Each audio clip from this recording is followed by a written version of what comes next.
Yeah, the bill here is House Bill 4156. It was filed by Republicans earlier this week. State leaders like Gettner Drummond argue the bill has a very specific intent of going after illegal immigrants that are engaged in criminal activities like illegal marijuana grows. But Latino lawmakers here at the state capitol, the legislative caucus that is, argue the bill is written so broadly it could have a much more negative impact on Oklahoma.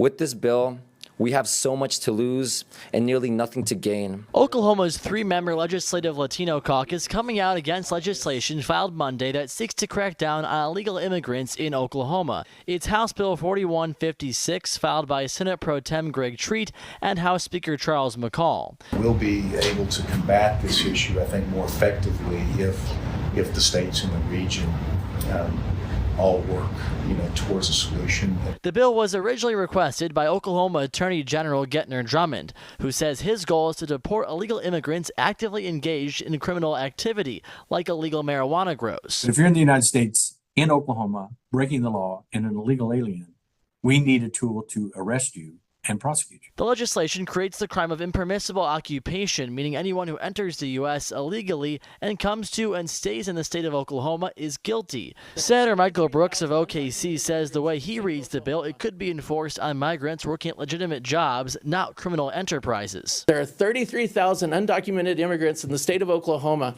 that pay $26 million in state income tax. And so one of my first questions to the speaker is, how are we going to make up that $26 million hole if there's a mass exodus?